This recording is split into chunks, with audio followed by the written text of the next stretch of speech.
Assalamualaikum warahmatullahi wabarakatuh. Perkenalkan, nama saya Muhammad Aidil dari Prodi S1 Akuntansi. Saya di sini memiliki tugas untuk menganalisis satu laporan keuangan dari satu perusahaan dalam kurun waktu 2 tahun. Em, Baiklah,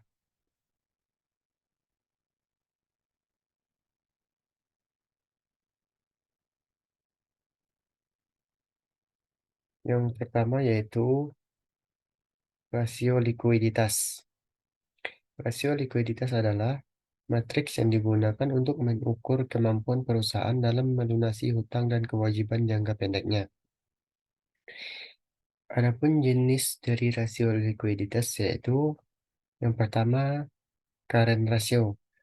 Rasio ini dipakai untuk mengukur kemampuan perusahaan melunasi kewajiban lancarnya dibayar dalam 1 tahun dengan total aset lancarnya seperti kas, piutang, dan persediaan. Yang kedua, quick ratio.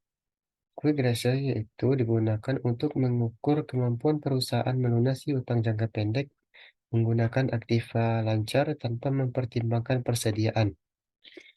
Yang ketiga, cash ratio. Cash ratio digunakan untuk mengukur kemampuan perusahaan dalam memenuhi kewajiban lancar atau utang jangka pendek dengan menggunakan total kas dan setara kas. Yang keempat, working capital to total asset. Digunakan untuk mengukur seberapa besar sebagian modal kerja perusahaan dalam hubungannya dengan total asetnya. Ini adalah contoh laporan posisi keuangan dari PT Citra Turpindo. PT Citra Turpindo ini bergerak pada perindustrian pemberian jasa di bidang industri minyak dan gas bumi dan pertambangan. Baik, selanjutnya. Yang pertama, untuk rasio likuiditas ini kita akan menggunakan rasio lancar. Rumus dari rasio lancar yaitu aset lancar dibagi liabilitas lancar.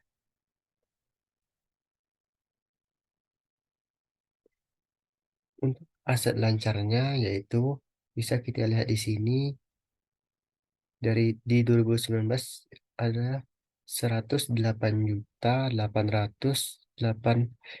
maaf 108.804.252 dibagi dengan liabilitas lancarnya yaitu 61.320.550.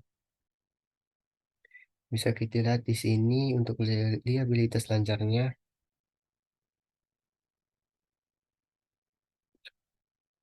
Ini dia. Ini didapatkan current rasionya yaitu 1,77 kali. Yang artinya perusahaan aman untuk membayar kewajiban lancarnya dengan menggunakan aset lancarnya. Untuk yang 2020, perhitungannya tetap sama, sehingga mendapatkan hasil 3,34 kali. Yang artinya perusahaan Turpindo ini mengalami peningkatan pada current rasionya sebesar 3,34. Selanjutnya, quick ratio. Rumus dari quick ratio yaitu aset lancar dikurang persediaan dibagi liabilitas lancar. Aset lancarnya yaitu 108.804.252 dikurang 36.693.475 lalu dibagi dengan liabilitas lancarnya 61.320.550 sehingga didapatkan 1,1 7 kali. Yang quick ratio 2020 didapatkan 0,50, yang artinya perusahaan mengalami penurunan dari tahun 2019 hingga 2020 dalam kemampuan membayar aset lancarnya yang tanpa mengadakan persediaannya.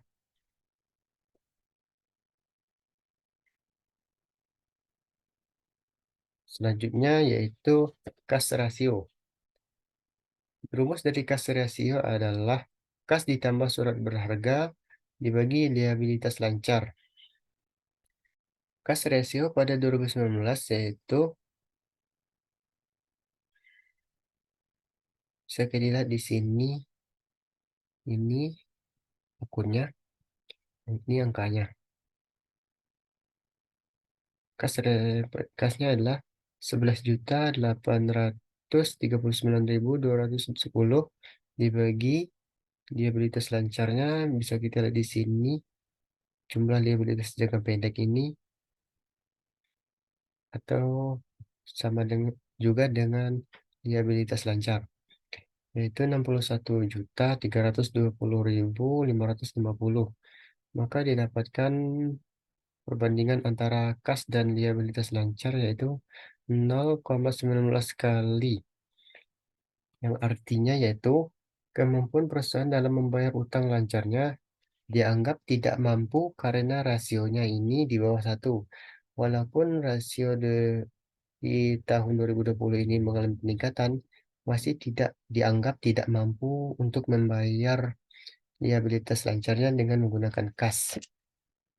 Kita lanjut yang keempat, ada working capital to total asset.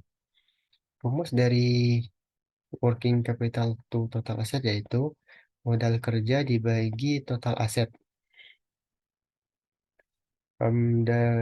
Untuk mendapatkan modal kerja yaitu aset lancar dikurangi hutang lancar.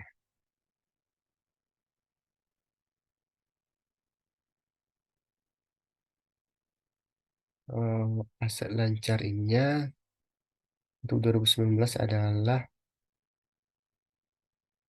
108.804.252 dikurangi hutang lancarnya yaitu untuk 2019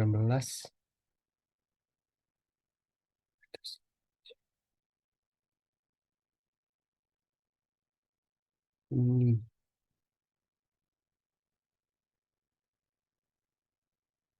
61.320.550, sehingga dapatlah modal kerjanya itu 41.483.702. Lalu dibagikan dengan total aset dari perusahaan ini, yaitu ini bisa kita lihat di sini 172.321.876. Maka didapatlah perbandingan antara modal kerja dengan total aset yaitu 0,275 kali. Yang artinya perusahaan memiliki modal kerja yang relatif lebih kecil dibandingkan dengan total asetnya. Mari kita lanjut. Yang rasio kedua yaitu rasio leverage. Rasio leverage digunakan untuk mengukur berapa banyak modal perusahaan yang berasal dari utang. Adapun jenis-jenis dari rasio leverage yang pertama yaitu debt to asset ratio, yang artinya rasio ini merupakan rasio utang yang digunakan untuk mengukur perbandingan antara total utang dengan total aktiva. Yang kedua, debt to equity ratio. Rasio ini digunakan untuk membandingkan antara seluruh utang, termasuk utang lancar, dengan seluruh ekuitas atau modal. Yang ketiga, long term debt to equity ratio. Rasio ini digunakan untuk membandingkan antara utang jangka panjang dan modal sendiri yang disediakan perusahaan. Yang keempat, time interest earned ratio. Rasio ini digunakan untuk mengukur kemampuan perusahaan dalam membayar bunga atas utang jangka pendek dan jangka panjang.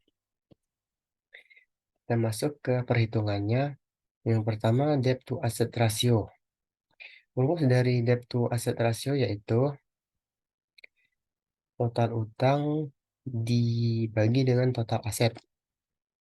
Maaf.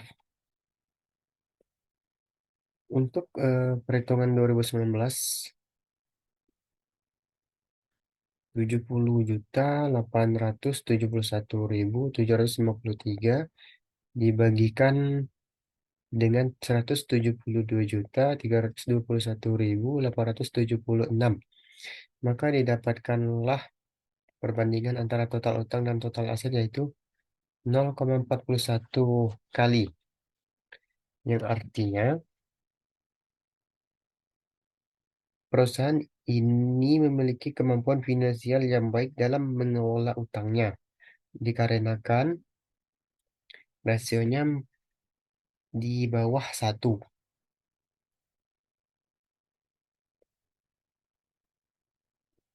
Untuk tahun 2020, rasionya menurun, sehingga rasio ini memiliki penurunan dalam mengelola utangnya.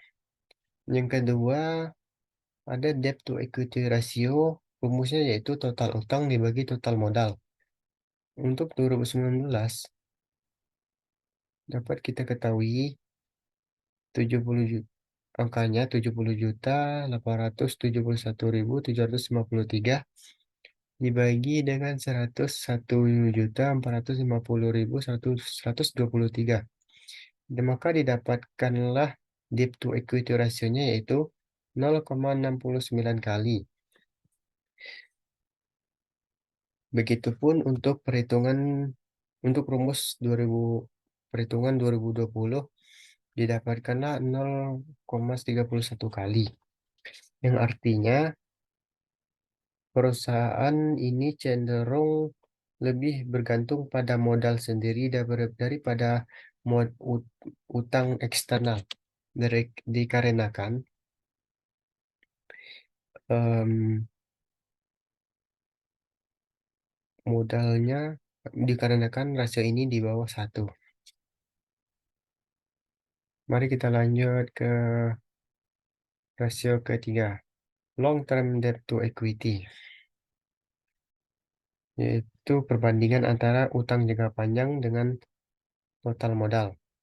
Untuk tahun 2019, perhitungannya yaitu utang jangka panjangnya, angka, angka utang jangka panjangnya bisa kita lihat di laporannya ya.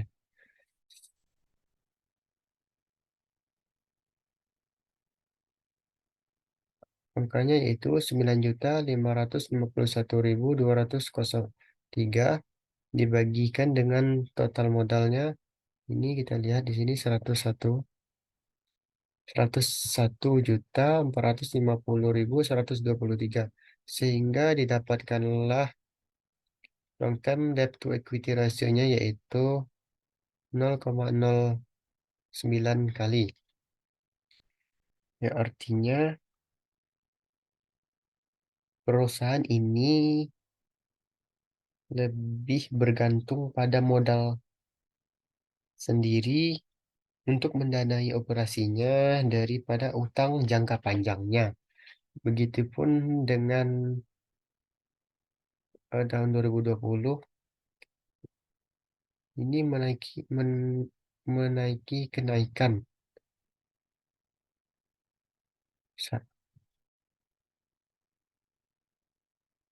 Untuk perhitungan rasio times interest rasio ini tidak bisa kita lakukan karena kan dalam laporan laba ruginya terdapat bunga utangnya, maka kita tidak bisa kita lakukan perhitungannya.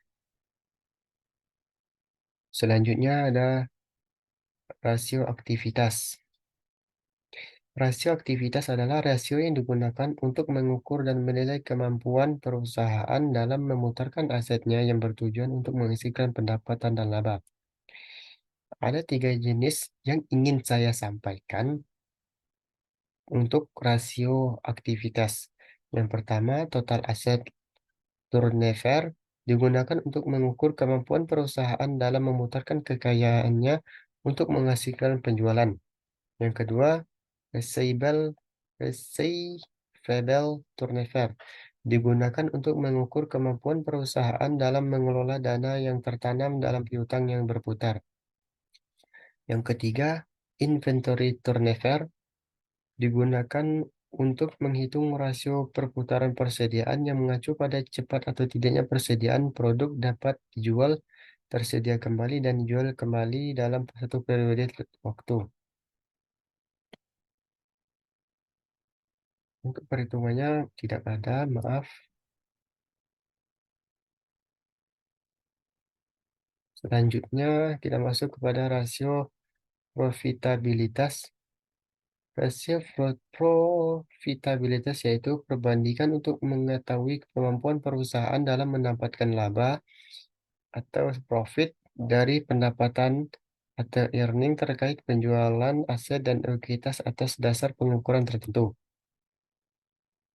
Ada 3 jenis rasio profitabilitas yaitu yang ingin saya sampaikan yaitu yang pertama gross profit margin, yaitu merupakan rasio profitabilitas untuk menilai persentase laba kotor terhadap pendapatan yang dihasilkan dari penjualan. Yang kedua, profit margin, yaitu merupakan untuk menilai persentase laba bersih yang didapatkan sebelum dikurangi dengan pajak terhadap pendapatan yang diperoleh dari penjualan.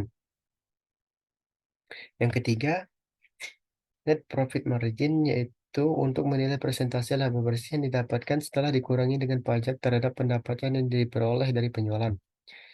Adapun perhitungannya yaitu eh, untuk gross profit margin yaitu laba kotor dibagi penjualan dikali 100% untuk persentasenya. Didapat untuk 2019 laba kotornya itu bisa kita lihat di sini untuk 2019 yaitu sini akunnya yaitu 26.188.944 dibagikan dengan 100 untuk penjualannya bisa kita lihat di laporan laba ruginya yang paling atas yaitu 143.559.113 dikalikan dengan presentasinya yaitu 100%, maka didapatkanlah 0,60. Kalau kita konversikan untuk persentasenya yaitu 60%. Untuk tahun 2020-nya pun begitu pula perhitungannya. Sehingga didapatkanlah hasil 0,16 atau 16%. Ini mengalami penurunan dalam pendapatan laba keuntungan laba kotornya. Jadi kesimpulannya yaitu perusahaan ini memiliki potensi profitabilitas nilai 60%.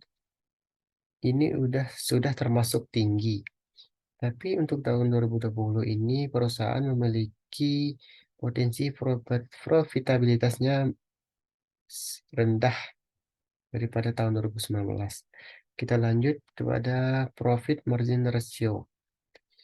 Rumus dari profit margin ratio ini yaitu EBIT dibagi penjualan dikali 100%. EBIT ini adalah bisa kita artikan sebagai laba sebelum bunga dan pajak. Untuk angkanya yaitu untuk 2019 bisa kita lihat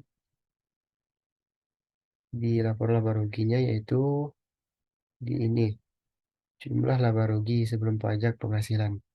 Ya, angkanya ini lalu kita masukkan ke dalam rumusnya.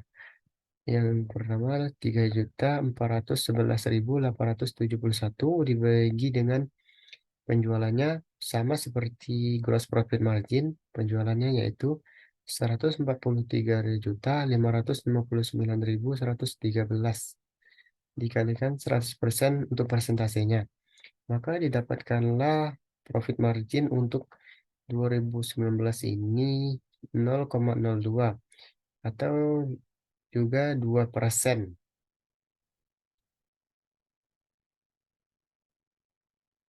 Yang untuk tahun 2020 begitu pula perhitungannya. Maka didapatkanlah 0,1% atau 1%. Untuk net profit margin tidak bisa kita dapatkan karena tidak adanya IAT ini atau laba setelah pajak. Tidak bisa kita temui. Mari kita lanjut. Yang kelima adalah market value ratio, adalah rasio keuangan yang memberikan wawasan tentang nilai pasar saham perusahaan. Rasio ini membantu investor dan analis untuk mengevaluasi apakah saham perusahaan overvalue atau murah undervalue. Adapun pembagian untuk jenis rasio ini, yang pertama adalah price earning ratio, adalah rasio nilai pasar populer yang membandingkan harga saham perusahaan dengan laba per saham. Yang kedua, dividen yield adalah rasio nilai pasar yang mengukur laba atas investasi dalam saham perusahaan berdasarkan pembayaran dividennya.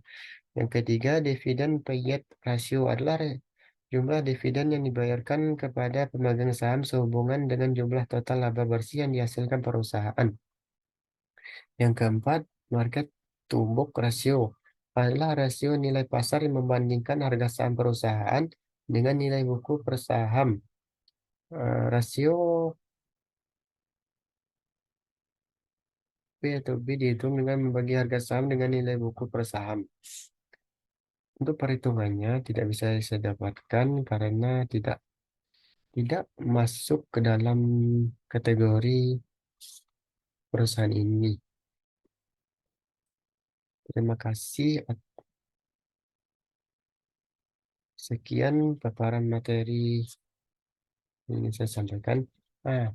Yang terakhir, tujuan dari analisis rasio adalah untuk memahami kinerja finansial suatu perusahaan, mengidentifikasi tren, mengukur efisiensi operasional, dan membuat keputusan bisnis yang lebih baik.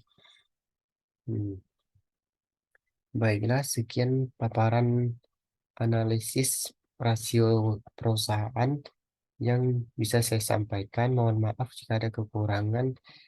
Saya akhiri. Wassalamualaikum warahmatullahi wabarakatuh.